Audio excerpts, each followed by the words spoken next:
E agora vamos à lista dos principais verbos que são seguidos por outro verbo na forma ing ou no gerúndio. Por exemplo, enjoy. To enjoy doing something. Por exemplo, I enjoy reading in bed. She enjoys going for walks. They enjoy walking in the park. Finish. Finish doing something. I finished reading a great book last night. I finished reading a great book last night. Go on, que significa to continue. Esse é um phrasal verb, to continue doing something. I want to go on working until I'm 60 years old. I want to go on working until I'm 60 years old.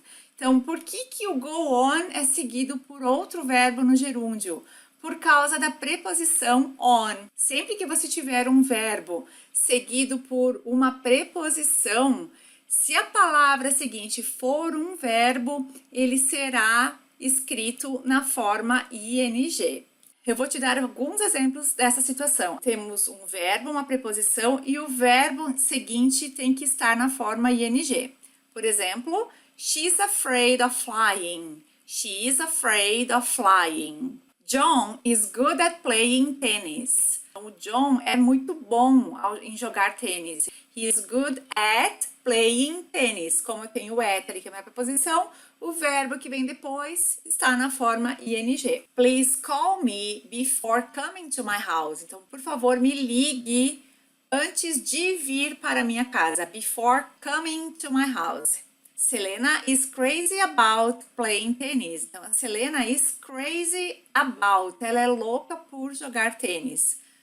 Temos a preposição about, o verbo que vem depois do ing. Quais são outros verbos que levam o verbo seguinte, o verbo que vem depois, o verbo sucessor dele na frase, no ing? Like, hate, love. I like doing crosswords. Eu gosto de fazer palavras cruzadas. I love getting up late. Então, eu adoro acordar tarde. I hate getting up early. Eu odeio acordar cedo. Então, os verbos que vêm após esses verbos são na forma ing. Mind e don't mind é se importar em fazer alguma coisa. Tipo, você não adora, mas você não se importa que se tiver que fazer aquilo. Por exemplo, I don't mind cooking and my husband doesn't mind doing the dishes. Temos ali don't mind cooking, quer dizer, it's okay for me to cook. I don't think cooking is a problem. Então, eu não acho que cozinhar seja um problema. I don't mind cooking. And my husband doesn't mind doing the dishes. Esse do the dishes é uma collocation que significa lavar a louça, certo? Então, he doesn't mind doing the dishes means he doesn't think it's a problem to do the dishes. Spend time doing something. I spend a lot of time preparing video lessons. I spend a lot of time preparing video lessons. Start doing something. I've started learning Japanese. Ou lembre que o start também aceita o infinitivo. I'm starting to learn Japanese. Não acontece nenhuma mudança no sentido da frase. Stop. Pare de fazer alguma coisa. Stop doing something. Por exemplo, stop procrastinating and start doing your job. Pare de procrastinar e faça seu trabalho. Stop procrastinating. Então, pare de procrastinar. E feel like doing something. Que esse chunk todo, essa expressão significa estar a fim de fazer alguma coisa. Por exemplo, I feel like eating out today. Então, eu estou a fim de comer fora hoje. I don't feel like cooking. I don't feel like cooking. Então, todo esse chunk, I feel like, é seguido por algum verbo no ing. E se for na forma negativa, você acrescenta o don't. I don't feel like, ou qualquer pessoa, she doesn't feel like, they don't feel like doing something. Uma outra situação quando utilizamos o gerúndio é quando o verbo é o sujeito da frase. Vejam esses exemplos. Walking makes me feel good.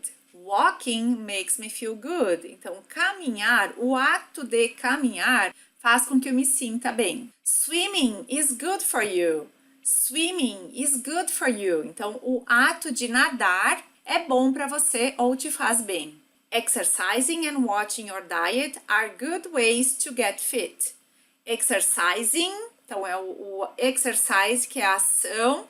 Coloquei um ing porque ele é o sujeito dessa frase. And watching your diet, e cuidar da sua dieta, are good ways to get fit. São boas formas de entrar em forma. E finalmente temos uma categoria de verbos que podem ser seguidos tanto pelo infinitivo quanto pelo gerúndio, porém acontece uma alteração no sentido da frase, dependendo da forma que utilizarmos. Por exemplo, stop. Stop doing something e stop to do something. Então, por exemplo, I stopped to buy bread. Eu parei para comprar pão. Esse foi o objetivo da minha parada. I stopped to buy bread. Agora, se eu digo I stopped buying bread, eu estou dizendo que eu parei de comprar pão. E remember to do something versus remember doing something. O que muda é o tempo. Se eu digo para você assim, please remember to lock the door. Please remember to lock the door. Estou te alertando, estou te lembrando para que você tranque a porta. Agora, se eu digo o seguinte, I remember locking the door. Do you remember locking the door? Eu estou dizendo que eu lembro de ter trancado a porta. I remember locking the door. Do you remember locking the door? Você lembra de ter trancado a porta? Então, o remember mais infinitivo, eu estou falando do futuro. E o remember mais o ing, eu estou lembrando de algo que aconteceu. E regret. Regret é o seguinte, ele tem dois significados. Um deles é se arrepender. E quando for esse o contexto de arrependimento, você vai seguir o verbo regret por um gerúndio. Então, por exemplo, I regret buying those shoes. Eu me arrependo de ter comprado aqueles sapatos. Agora, o regret mais infinitivo, regret to do something, você está usando para dar más notícias para alguém. Por exemplo, I regret to inform that you didn't get the job. Então, eu sinto muito em informar, ou é com pesar que eu informo que você não conseguiu o trabalho ou o emprego. E por fim, temos uma categoria de verbos que são seguidos pelo infinitivo, só que com um detalhe, sem o to. E eles são can, must, would, will, might e may.